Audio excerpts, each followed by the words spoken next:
A 6-year-old girl's trembling hand made a subtle gesture toward the stoic royal guard at Buckingham Palace. No one expected him to break centuries of tradition in that split second. The crowd gasps as the guard's eyes flicker momentarily toward the child. His white-gloved fingers twitch almost imperceptibly at his side. Tourists frantically grab phones to record what's happening, the electronic beeps of cameras activating, cutting through the stunned silence. Years of military discipline battle against something more powerful in the guard's stern expression. The girl's parents freeze, unsure whether to pull her back or let the moment unfold. The summer air grows thick with tension as everyone waits to see if he'll maintain his legendary immobility or respond to the strange signal from this small, fragile visitor. The guard's chest rises and falls with one deep breath, the first visible movement he's made in hours. Before I reveal what happened next in this extraordinary moment, make sure you hit that subscribe button and turn on notifications so you never miss stories like these that remind us of our shared humanity. I'm curious, where are you watching from today? The UK, America, or somewhere else entirely? Let me know in the comments below. Your location adds such valuable perspective to our global community. I read every comment and love connecting with you all. Now, let's return to that tense moment outside Buckingham Palace and discover what led to this unusual encounter. London, summer 2024. The polished brass buttons on the guard's scarlet tunic glint in the afternoon sun as tourists crowd the palace gates. Heat radiates from the ornate black railings surrounding the royal residence, making the air shimmer slightly above the metal. The rhythmic stamp of boots on cobblestones punctuates the background chatter as guards change positions with mechanical precision, their synchronized movements a dance that hasn't changed in centuries. Camera shutters click incessantly, creating a cricket-like symphony. Street vendors hawk Union Jack souvenirs from nearby corners, their calls melding with the multilingual murmur of visitors from around the world. For 6-year-old Sophie Williams, this royal visit represents everything in her cancer recovery journey, a promise her parents made during those long hospital nights that someday she'd see the guards in person. Her small hand clutches a worn stuffed corgi dog, a gift from hospital staff after her final chemotherapy session 3 weeks ago. The plush toy's fur has thinned from constant handling during procedures, its plastic crown slightly askew. Her once bald head now sports a thin layer of soft blonde fuzz, partially hidden under a floral sun hat that rustles gently in the breeze. Can you see properly, Sophie? Mark Williams adjusts his daughter's hat, his calloused factory worker's hands gentle against the delicate fabric. The hat bears the Sheffield Children's Hospital logo, a small embroidered rainbow that has become all too familiar to the family. Yes, Daddy, I can see everything. Sophie's voice carries the particular mixture of childhood wonder and premature wisdom that breaks her parents' hearts daily. Sophie's parents, Mark and Elizabeth, exchange knowing glances as their daughter presses closer to the barrier, her thin body vibrating with excitement. This trip cost nearly everything they had left after the medical bills. Mark took extra shifts at the factory. Elizabeth sold handmade crafts online at night, all to fulfill this promise. The weight of what they've been through hangs in Sophie's still too thin frame and the dark circles beneath Elizabeth's eyes. Her mother's once plump cheeks have hollowed from months of stress and inadequate sleep. Stay close, love, Mark murmurs, his hand gentle but firm on Sophie's shoulder. His voice carries the permanent hoarseness that developed during those endless nights of waiting for test results, of reading stories until his voice gave out while Sophie endured insomnia from the medications. Can I get closer, Daddy? Just a bit. Sophie's eyes, too large for her thin face, plead with the intensity only children can muster. Elizabeth checks her watch, a nurse's timepiece with a second hand, a habit from counting Sophie's medications. Just for a few minutes. Remember what Dr. Martin said about overexertion. The Williams family has travelled from Sheffield, catching the 5:30 a.m. train. Sophie barely slept the night before, peppering her parents with questions about the Guards' famous discipline. Do they ever smile? What if they need to sneeze? Can they talk to little girls? Their hotel room is the cheapest they could find, a tiny box with a window facing a brick wall, but Sophie declared it a princess castle when they arrived, hanging her drawings on the peeling wallpaper with bits of tape saved from hospital bandages. Today marks 6 months since Sophie's doctors declared her in remission. 6 months of tentative hope. 6 months of rebuilding normal life. 6 months of holding their breath with each follow-up appointment. This trip is their first real celebration, their first step toward believing in futures again. Look at how still they stand, Sophie whispers with admiration. Like toy soldiers, but real. They train for years, Mark explains, grateful for this moment of normalcy. It's one of the highest honors in the military. The pride in his voice masks the residual fear that lurks in every parent who has watched their child fight for life, the persistent dread that happiness might be snatched away again. A palace staff member in a dark suit moves through the crowd, offering tidbits of information about the Guards' history and training. Sophie listens intently, memorizing facts about the bearskin hats and the grueling selection process. The guide's polished shoes click against the pavement as he gestures toward the nearest guard, whose face remains expressionless despite being the center of attention. These guards are members of the King's Guard, an elite regiment with a history dating back over 350 years, the guide explains, his voice carrying the practiced cadence of someone who has delivered this speech thousands of times. The scarlet tunic and bearskin cap are not merely ceremonial.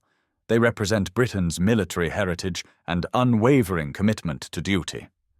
The guide mentions that guards are forbidden from speaking, smiling, or acknowledging visitors while on duty, a tradition dating back centuries. His hands slice through the air for emphasis as he speaks, his gold cufflinks catching the sunlight. Breaking protocol can result in severe disciplinary action, the guide explains to the crowd. These men represent the Crown's discipline and unwavering dedication to duty. Not even if someone's hurt? Sophie asks, her small voice carrying in a momentary lull of crowd noise. The question silences nearby tourists, who turn to look at the thin girl with the floral sun hat. The guide smiles kindly, kneeling slightly to address her directly. They have special procedures for emergencies, but otherwise they maintain absolute stillness and focus. Their duty to the Crown comes before all else. Sophie considers this, her face solemn as she studies the nearest guard. She understands duty better than most adults realize. The duty to endure treatments, to swallow bitter medicines, to smile for her parents even when scared. That must be very hard, she says finally, her fingers absently tracing the surgical scar hidden beneath her collar. Sophie edges closer to the front of the crowd, her parents keeping tight hold of her shoulders. The nearest guard stands perfectly still, bayonet gleaming, eyes fixed straight ahead. Sophie studies him carefully, noticing details others miss. How his eyelashes occasionally flutter against the sun's glare, the slight rise and fall of his chest beneath the uniform, the small bead of sweat trickling down his temple. He looks sad, she whispers to her mother. Elizabeth smooths Sophie's sun hat. It's just his professional face, sweetheart. Like how Dr. Martin looks serious during examinations but smiles afterward. Sophie shakes her head. No, his eyes are sad. I can tell. Mark exchanges a glance with Elizabeth over Sophie's head. Their daughter's perception has sharpened during her illness, a side effect of spending so much time studying adults' faces for clues about her condition. The pediatric oncology nurses called it the old soul syndrome, this eerie ability of sick children to read emotions others tried to hide. Then she spots something unusual, something that makes her gasp quietly. Tucked nearly invisibly into the band of his bearskin hat is a corner of what appears to be a photograph. Only visible from her low angle, this tiny personal item seems out of place on his otherwise regulation-perfect uniform. The white edge contrasts against the dark fur, just a sliver showing. "Daddy," she whispers urgently. He has a picture in his hat. Mark squints. "I don't see anything, Soph. It's hidden, but it's there. Just a little corner showing." Sophie points discreetly, her thin finger tracing the air. A German tourist steps back, accidentally nudging Sophie closer to the barrier. For just a moment, she's at the very front of the crowd.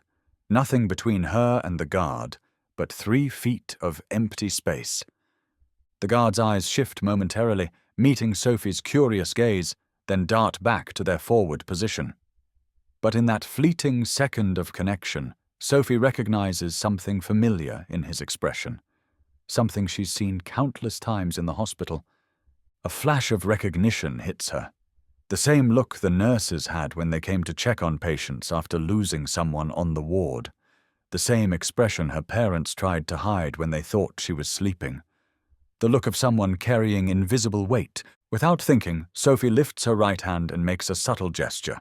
3 fingers folded, pinky and thumb extended, then a small circular motion. It's the special signal her hospital roommate Lily taught all the kids on their ward. Their secret language when words were too difficult during painful treatments. It means, "I see you're hurting too, and you're not alone." Lily had explained months ago during a late-night whisper session between their hospital beds. The ceiling's fluorescent lights had been dimmed, their IV pumps humming in synchronized rhythm. Sophie remembers Lily's thin fingers demonstrating the motion, teaching her the subtle variations. This one's for pain days. This one's for scared days. This one means, "I understand." The guard's pupils dilate slightly. His Adam's apple bobs in a suppressed swallow. His nostrils flare almost imperceptibly. But Sophie notices it all. She recognizes these subtle signs from countless medical professionals who tried to maintain composure in difficult moments. The crowd continues swirling around them, oblivious to the silent exchange. Mark leans down to ask Sophie if she's ready to move on to see the palace gardens, but she gently shrugs off his hand, maintaining her connection with the guard. "Just 1 more minute, Daddy," she whispers, never breaking eye contact with the soldier. A nearby tourist nudges her friend, noticing something unusual in the guard's stance. The whisper spreads. Is the famous immovable guard actually moving? The guard's stoic expression falters for just a heartbeat as he recognizes the children's hospital secret signal. His left eyelid twitches twice, the slightest acknowledgement. Sophie's heart races, realizing he understands what it means. A nearby tourist points her camera, sensing something unusual. "Did you see that? He moved!" An American tourist exclaims too loudly, drawing more attention. Her voice cuts through the ambient noise, causing several heads to turn. The tourist's red-painted nails tap excitedly on her phone screen as she tries to capture the moment. Sophie repeats the gesture more deliberately, her eyes wide with question. The guard's gaze locks onto her small fingers, understanding flowing between them in silent communion. His nostrils flare slightly, battling emotion. The sun catches the brass buttons on his uniform, sending tiny beams of light dancing across Sophie's face. The crowd shifts forward, pressing Sophie closer to the barrier. The metal rail now presses against her stomach, her stuffed corgi wedged between her chest and the cold metal. The scent of polish from the guard's boots mixes with the warm summer air. Sophie's parents tense as the guard shifts position. Breaking protocol means potential dismissal from royal service. Mark steps forward protectively, misinterpreting the guard's minute movements as potential aggression.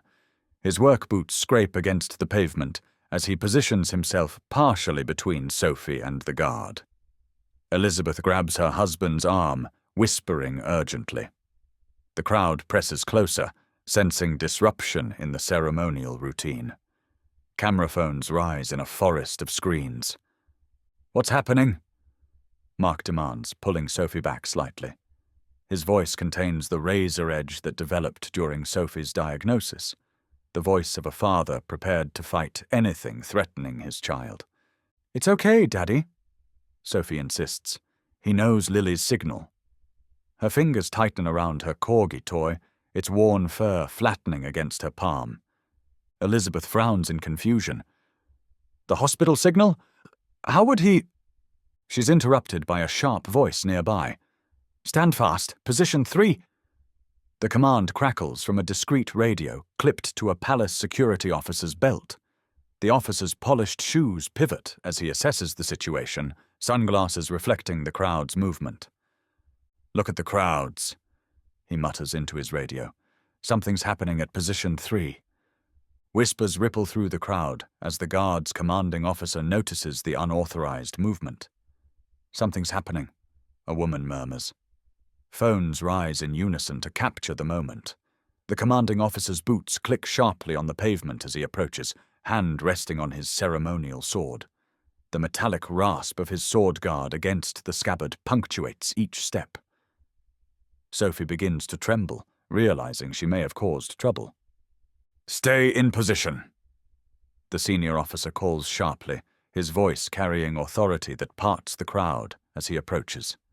His medals clink softly against his chest as he strides forward, jaw set in a tight line beneath his peaked cap. Mark pulls Sophie closer. "I think we should go now." The rough fabric of his weekend shirt brushes against Sophie's cheek as he lifts her slightly, ready to retreat. "But Daddy—" Sophie's protests are muffled against his shoulder. "No argument, Sophie. We're causing a scene." His voice quavers slightly, the memory of hospital security once removing them from a ward during a particularly difficult night still fresh.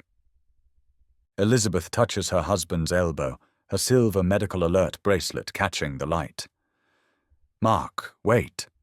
Look." Sophie's breathing quickens as the guard reaches into his pocket while maintaining forward gaze.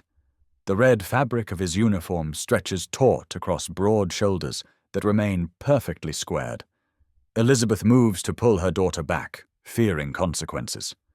The tourist guide frantically signals for his colleagues, his laminated identification badge swinging wildly from his neck. The commanding officer's pace increases, face darkening with each step. A palace security member speaks urgently into his radio, the static of the response barely audible over the crowd's murmurs. "Potential situation at the east entrance," the security officer reports. "Guard breaking protocol. Civilian child involved." His sunglasses reflect Sophie's small frame as he scans the crowd for potential threats. The sound of more rapid footsteps approaches from behind the palace gates. Extra security personnel emerge, scanning the crowd for threats. Their earpieces glint in the sunlight as they take positions at strategic points, hands clasped before them in the universal posture of alert security staff. "I didn't mean to get him in trouble," Sophie whispers, her lower lip trembling. A single tear traces down her cheek, leaving a glistening trail that catches the afternoon light. Mark looks to Elizabeth, silent communication passing between them. The practiced exchange of parents who have navigated countless difficult moments together. Elizabeth nods almost imperceptibly, and Mark loosens his grip on Sophie's shoulders. The Queen's senior aide emerges from a side entrance, eyebrows raised at the commotion at precisely the wrong moment. Her crisp navy suit remains unwrinkled despite the summer heat, her pearls perfectly matched and gleaming. Her Majesty was scheduled to depart in minutes. This disruption threatens the entire royal schedule. Security personnel form a protective formation, uncertain if this represents a threat. The aide's leather portfolio clutched against her chest crackles slightly as she tightens her grip. The crowd falls silent, the sudden absence of chatter more noticeable than the previous noise. The only sounds are the distant London traffic, the flutter of Union Jack flags above the palace, and Sophie's ragged breathing. "What is the meaning of this?" the aide demands, her crisp accent cutting through the tension. Her heels click purposefully on the stones as she approaches, each step precise and measured. The commanding officer salutes sharply. "Ma'am, we have an unauthorized interaction." The brass buttons on his uniform catch the sunlight as his arm snaps upward in salute. All eyes turn to the guard and the small girl with the floral sun hat. Time seems suspended in the heavy summer air, the moment balanced on a knife's edge of possibility.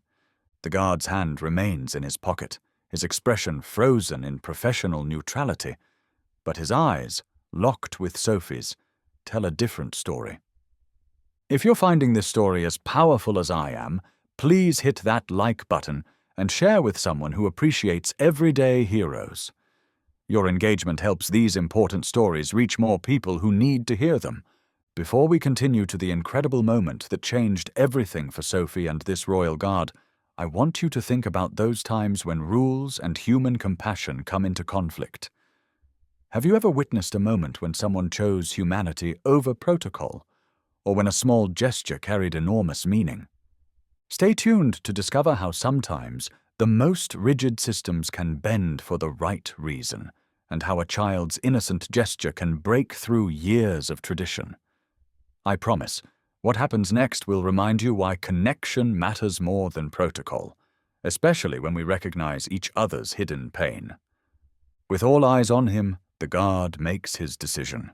Kneeling to Sophie's level with military precision, he presents her with a royal challenge coin, typically reserved for visiting dignitaries. The metal gleams in the sunlight as Sophie's small hand reaches tentatively toward it. The audience collectively holds its breath. The commanding officer freezes mid-stride, caught between duty and the unfolding human moment. Palace security forms a protective semicircle around the scene as the Queen's aide whispers urgently into her communications device. Sophie's parents stand transfixed as their daughter accepts the guard's unprecedented gift. "For bravery," the guard whispers, his voice so low only Sophie can hear it. His breath disturbs a wisp of hair that has escaped her sun hat. His breach of protocol now complete, there's no turning back. The coin catches the sunlight as it passes from his gloved hand to her small palm. The royal crest in raised relief on one side, the regimental insignia on the other. The metal feels warm against Sophie's skin, as though it carries the guard's own body heat despite his gloved hand. Sophie's fingers close around the coin, feeling its weight and the raised emblem of the royal crest. Their eyes meet in perfect understanding, two souls who recognize each other's battles. The guard's eyes are hazel with flecks of gold, Sophie notices, and rimmed with the same kind of weariness she sees in her parents' eyes. "Thank you," she whispers back. Her voice catches slightly, the emotion of the moment tightening her throat. For 3 heartbeats, Sophie counts them, the way she counted the drips of chemotherapy drugs, the guard remains kneeling. His training is evident even in this breach of protocol. His posture remains parade ground perfect, his uniform unwrinkled despite the position. The only sign of emotion is a slight tremor in his gloved hands and the unmistakable moisture gathering at the corners of his eyes. The crowd has gone completely silent. Even the ambient London traffic seems muted, as though the city itself is holding its breath. The palace flags snap in the breeze overhead, the only sound cutting through the stunned quiet. The commanding officer's hand has fallen away from his sword. The Queen's aide has stopped mid-sentence in her radio communication. The security team stands motionless, their training overwhelmed by the humanity of the moment unfolding before them. Elizabeth's hand finds Mark's, their fingers intertwining in the wordless comfort of parents who have weathered storms together. Mark's eyes glisten with unshed tears.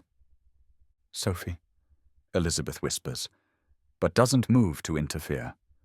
The guard rises with parade ground precision, resuming his stance as if the extraordinary moment had never happened, except now a single tear tracks down his otherwise impassive face, catching the sunlight before disappearing beneath his high collar.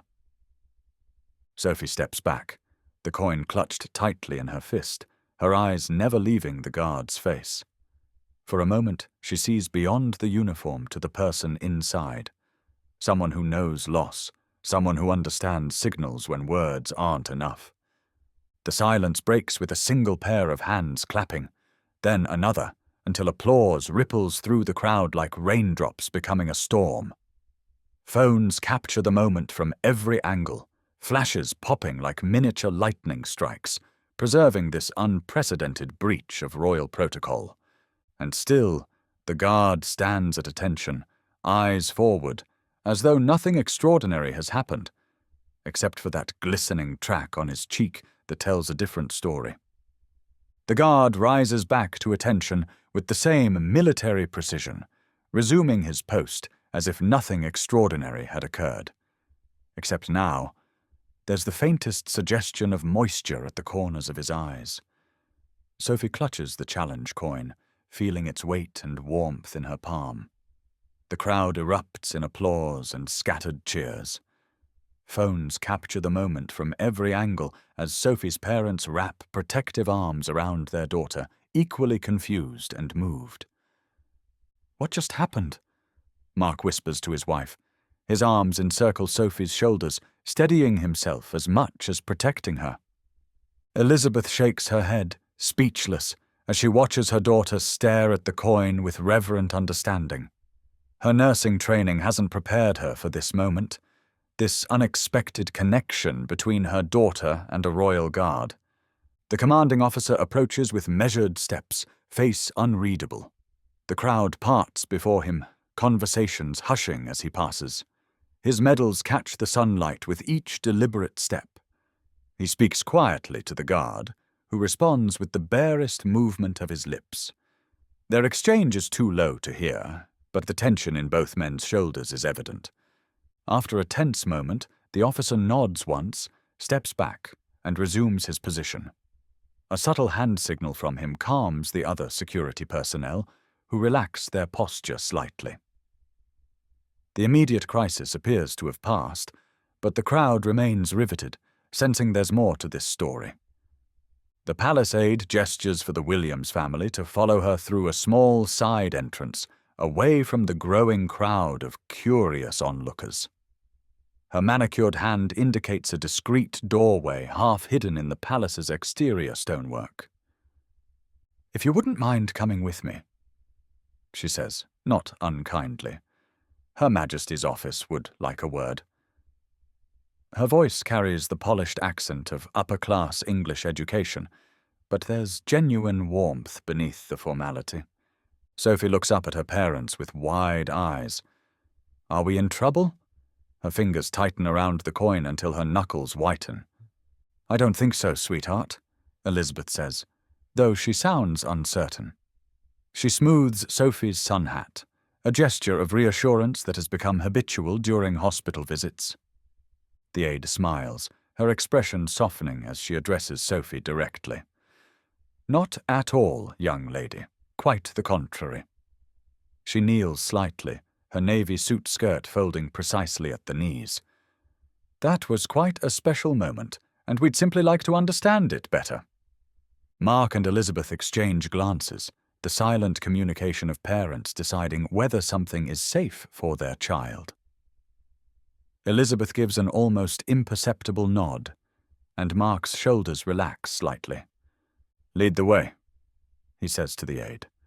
The family follows her through the doorway into a part of the palace tourists never see. The temperature drops immediately in the stone corridor, a welcome relief from the summer heat. Their footsteps echo on the polished marble floor, Sophie's sneakers squeaking slightly against the smooth surface. Portraits of historical figures line the walls, their painted eyes seeming to follow the unusual procession. In a small reception room adorned with portraits of historical royal guards, The aide introduces herself as Margaret Fairfield, personal assistant to the Lord Chamberlain. Crystal decanters on a side table catch the light streaming through tall windows, casting rainbow prisms on the antique desk. A clock ticks steadily in the corner, marking the moments of this extraordinary day. "Please, make yourselves comfortable." Margaret gestures to a cluster of upholstered chairs. "May I offer you some refreshment? Water? Tea?" Sophie climbs onto one of the chairs, her legs dangling above the floor. She continues to study the coin, turning it over repeatedly in her small hands, the raised insignia catching the light from different angles. "Water would be lovely," Elizabeth says, settling beside her daughter. The chair's brocade fabric feels cool against her arms. "It's been quite warm today." Margaret nods and presses a discreet button on the desk. Within moments, a uniformed staff member appears with a tray bearing crystal glasses and a pitcher of ice water garnished with lemon slices. The ice clinks against the glass as the water is poured, the sound unnaturally loud in the quiet room. "The guard will be joining us shortly," Margaret explains, checking her watch. "He's being relieved of his post." Mark shifts uncomfortably. "We didn't mean to cause any problems." Margaret raises a hand to stop him. "No apologies necessary, Mr. Williams. This is unusual, but not necessarily problematic." Sophie sips her water, her eyes never leaving the door. The condensation from the glass drips onto her sundress, creating small, dark spots on the floral fabric. 10 minutes later, the door opens. The guard is summoned, now relieved of his post. He enters and removes his bearskin hat, revealing close-cropped dark hair and eyes reddened with suppressed emotion. Without the hat, he appears younger, more vulnerable, a man in his late 20s rather than the imposing figure on the palace grounds. His uniform remains impeccable, every button gleaming, every crease sharp. He introduces himself with a formal bow. "Lieutenant James Harrison, 5 years in royal service." His voice is deeper than expected, with the measured cadence of someone accustomed to giving orders. "I apologize for the breach of protocol," he says formally, "but I recognized the signal." His hands, now ungloved, show calloused palms and a thin silver ring on his right hand. Sophie's parents look confused, but Sophie nods knowingly. She slides from her chair and approaches him without hesitation, the way she approaches her doctors, with the trust of a child who has learned that sometimes the scariest-looking adults are the ones who help the most. "It's our hospital secret handshake," she explains, demonstrating once more. "For brave kids." Harrison's professional demeanor softens almost imperceptibly. "May I?" he asks, gesturing to a chair near Sophie's. Margaret nods, and Harrison sits, his uniform creaking slightly with the movement. He meets Sophie's gaze directly, adult to child, without the condescension adults often unconsciously adopt. "Where were you treated?" he asks softly. "Sheffield Children's?" Sophie replies, "Oncology ward, 3rd floor, blue section." She recites the location with the practiced ease of someone who has given her address as this place more often than her actual home. Harrison nods, a flash of recognition crossing his features. "My brother, too." Elizabeth leans forward, the pieces beginning to connect. "Your brother was a patient there?" Harrison gently removes the photograph from his hatband and shows it to the family.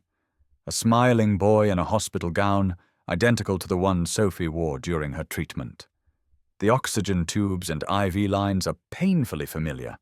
The photo has been laminated, its edges worn smooth from constant handling. The boy's smile is wide despite the medical equipment surrounding him, his eyes crinkling at the corners just like his brother's. "My younger brother, Thomas," Harrison explains, 10 years old, treated at Sheffield Children's Hospital for leukemia. He didn't make it. 3 months ago. His voice remains steady, but his fingers tremble slightly as he holds the photograph. Elizabeth reaches for Harrison's hand instinctively, her nurse's compassion overriding formality. "I'm so sorry." The simple words carry the weight of someone who understands precisely what this loss means. That's where Sophie was treated. Mark says quietly. She just finished her treatment last month. Pride and lingering fear mingle in his voice, the emotional cocktail of a parent whose child has survived what others haven't. "I know," Harrison replies. "I recognized the sun hat. The hospital gives them to kids who've completed chemo. Thomas had picked out a dinosaur pattern for when he finished." He gestures to Sophie's floral hat, a sad smile touching his lips. He was so particular about it, spent hours on the hospital's tablet, looking at different designs. Sophie studies the challenge coin in her hand, tracing the embossed royal insignia with her fingertip. "What does this mean?" she asks, changing the subject with the directness unique to children. Harrison kneels again, moving with the same precision he showed on duty despite the emotional conversation. His uniform barely whispers with the movement. "It means you're one of us now. A guardian. Someone who stands watch and protects others. Someone brave." He points to the regimental crest on the coin's reverse. "See this shield? It represents protection. And these crossed swords, they stand for courage." His finger traces each symbol as he explains. "We give these coins to people who've shown extraordinary bravery, usually visiting dignitaries or military heroes." "And Sophie?" Elizabeth asks quietly. Harrison looks directly at her. "Fighting cancer at 6? Standing watch through pain most adults couldn't bear? Yes, I'd say that qualifies." The sincerity in his voice brings fresh tears to Elizabeth's eyes. Margaret interjects gently, explaining that normally such a breach would result in disciplinary action, but given the circumstances, she'll personally speak with the Lord Chamberlain. Her fountain pen scratches against a notepad as she makes notes, the blue ink flowing smoothly across the cream paper. Harrison nods gratefully. "I accept whatever consequences come. It was worth it." "The coin is real gold?" Sophie asks, holding it up to catch the light streaming through the tall windows. Harrison smiles, his first genuine smile since entering. "Bronze with a gold coating. It'll last forever if you take care of it." "Like memories," Sophie says with unexpected wisdom. "Exactly like memories," Harrison agrees. He hesitates, then adds, "Thomas and I used to collect coins. Started when he was first diagnosed, gave him something to focus on during treatments." The conversation continues for another half hour, moving from formal to increasingly comfortable as the shared experiences of hospital life create unexpected bonds. Sophie describes her favorite nurses. Harrison mentions doctors they both know. Mark shares stories of sleeping in hospital chairs. Harrison commiserates with tales of military cots hastily set up in Thomas's room during the final weeks. As they prepare to leave, Harrison asks Sophie for a favor. His shoulders square slightly, resuming some of his military bearing. "The next time you visit your hospital, would you tell the other children that Thomas's brother is standing guard for them too?" His voice catches slightly on Thomas's name. Sophie nods solemnly, tucking the coin into her pocket. "I promise." She performs the secret signal one more time, and Harrison returns it, this time without hesitation. Margaret walks them back to the main entrance, where tourists continue to mill about, unaware of the emotional scene that has unfolded inside. The sun has moved westward, casting longer shadows across the palace grounds. The changing of the guard has completed in their absence, new soldiers now standing at rigid attention where Harrison had been. "We'll be in touch if we need anything further," Margaret says, handing Mark her business card. The heavy card stock bears only her name and a direct palace phone number. "And please let us know if there's anything the royal household can do for your family." 2 days later, an official palace envelope arrives at the Williams Sheffield home. Inside, on heavy cream stationery bearing the royal crest, is a brief letter. The royal household wishes to express its deepest appreciation for Miss Sophie Williams's visit to Buckingham Palace. Her Majesty has been informed of the encounter with Lieutenant Harrison and commends both parties for their exceptional courage. Lieutenant Harrison has received official commendation rather than reprimand, as his actions exemplify the compassion that stands at the heart of true service. The letter is accompanied by a professionally framed photograph, captured by palace security cameras, showing the precise moment Harrison knelt to present Sophie with the coin. The frame bears a small brass plaque, Guardians of Courage 2024. That same day, the palace issues an unprecedented public statement commending Lieutenant Harrison for exceptional display of compassion within duty, citing the incident as exemplary of the modern values the monarchy wishes to embody. The carefully worded statement makes no specific mention of Thomas or Sophie's medical conditions, respecting their privacy while celebrating the human connection. The video of the encounter, captured by dozens of tourists, goes viral. 100 million views within 24 hours. #Guardian Angel trends worldwide. News crews camp outside the Williams' modest Sheffield home, their satellite vans crowding the narrow street. Talk show hosts debate the balance between protocol and humanity. Veterans groups praise Harrison's action. Child advocacy organizations share the story as an example of recognition and validation. Mark and Elizabeth initially decline all interview requests, protective of Sophie's privacy and energy levels. But when the hospital's fundraising director calls, explaining how Sophie's story could help other children, they cautiously agree to a single interview with a respected medical correspondent. Sophie returns to Sheffield Children's Hospital as a visitor, not a patient, distributing small plastic challenge coins that Harrison helped arrange. Not official royal merchandise, but meaningful replicas that the children treasure.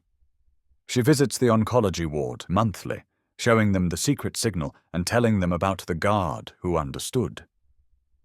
He stands guard for all of us, she tells a room of wide-eyed children, some bald from treatment, others with central lines visible beneath hospital gowns. Even when we can't see him. A nurse captures a photo of Sophie demonstrating the signal to a newly diagnosed 7-year-old. The image makes its way to Harrison, who keeps it alongside Thomas's photograph. The hospital's donation portal crashes repeatedly as contributions flood in from around the world. Within a week, the hastily established Sophie's Guardians Fund raises over £2 million for pediatric cancer research. The hospital administration, overwhelmed by the response, hires additional staff just to process the donations pouring in from every continent. The royal household, recognizing the power of the moment, quietly ensures that Harrison suffers no career repercussions. In fact, his commanding officer pulls him aside a week after the incident. "The king asked about you," the officer mentions casually. "Wanted to know if you were the right man to help coordinate the upcoming Children's Hospital royal visit." Harrison receives thousands of letters from former patients, parents, and fellow service members. A team of palace interns is assigned to help him sort through the correspondence. He reads every message about Thomas, saving them in leather-bound albums that grow to fill a bookshelf in his quarters. He's invited to serve as honorary chairman of the hospital's annual fundraiser, appearing in his full dress uniform. The event, previously a modest affair that raised around £50,000, brings in over £750,000 in its first year with Harrison involved. The photograph of Thomas is properly framed and placed in the Guards' headquarters with official permission, a small but meaningful change in protocol that acknowledges the humanity behind the uniform. 6 months later, on the anniversary of Thomas's passing, Sophie stands beside Harrison at the dedication of a new hospital wing named for his brother. The Thomas Harrison Pediatric Oncology Research Center represents the most significant expansion of the hospital in decades, funded largely by donations that poured in after Sophie and Harrison's encounter. In the entrance hall hangs a large photograph of a palace guard kneeling beside a little girl, a reminder that even the strongest rules sometimes need to bend. Beneath it, a simple inscription reads, "Compassion never breaks protocol." "Thomas would have loved this," Harrison says, his voice thick with emotion. He stands at parade rest, his uniform impeccable, but his expression entirely human. Sophie reaches up to take his hand. "He sees it," she says with the certainty only children possess. He's standing guard, too. As families enter the new facility, children undergoing treatment often stop at the photograph. Many learn the signal, which has evolved into an unofficial emblem of the pediatric oncology ward. Doctors sometimes find their young patients making the gesture to each other across the playroom, a silent acknowledgement of shared battles. And at Buckingham Palace, visitors occasionally spot a guard with a small, nearly invisible rainbow pin attached to the inside of his uniform collar, a discreet but official acknowledgement, approved by the royal household, that some things transcend even the most rigid traditions. Even the most steadfast traditions can, and sometimes should, yield to human connection. Lieutenant Harrison didn't abandon his duty that day. Rather, he expanded our understanding of what duty truly encompasses. Real strength isn't found in rigid adherence to rules, but in knowing when compassion requires bending them. For Sophie, the encounter provided validation of her difficult journey, recognition from an unexpected source that her battle mattered. For Harrison, acknowledging Sophie's signal offered a way to honor his brother's memory while transforming his grief into purpose. Both found healing in this moment of authentic connection. The palace's decision to support Harrison's actions rather than punish them signals an evolution in institutional thinking, recognition that humanity enhances rather than diminishes tradition. By celebrating rather than censoring this moment, they demonstrated how century-old institutions can remain relevant by embracing compassion alongside duty.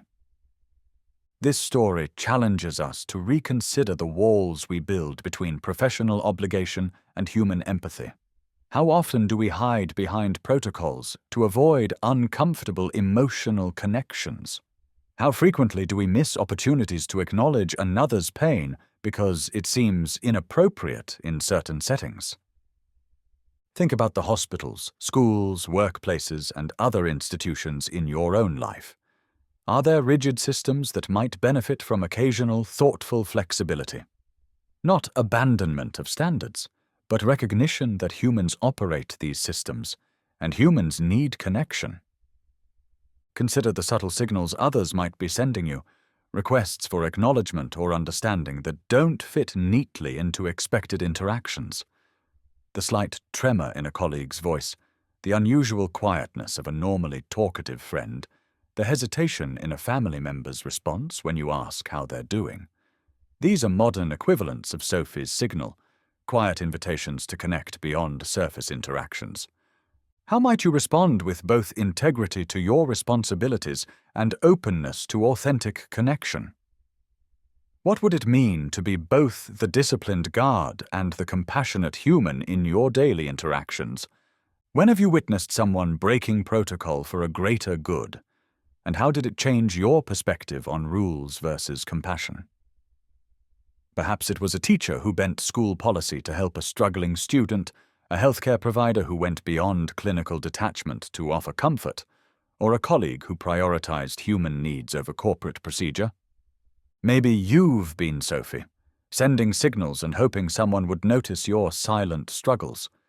Or perhaps you've been Harrison, recognizing suffering in others that mirrors your own pain, and finding yourself at that crucial decision point between protocol and humanity.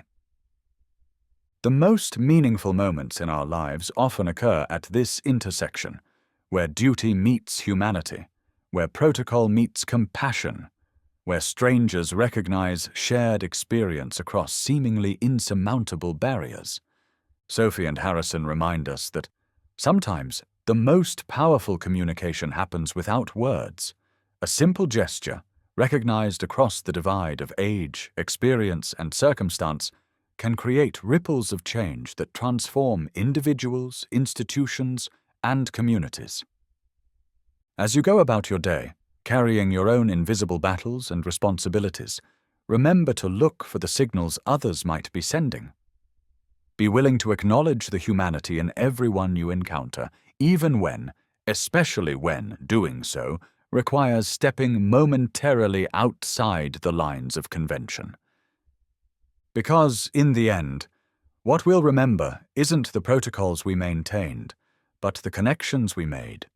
The moments when we chose to see each other, truly see each other, across whatever barriers stand between us. If this story touched your heart, make sure you're subscribed with notifications on so you don't miss our next extraordinary human moment.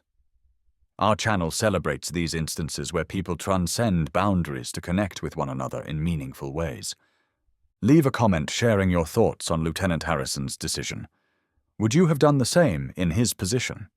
Have you ever been Sophie, sending a signal and hoping someone would notice? Or have you been Harrison, caught between duty and compassion?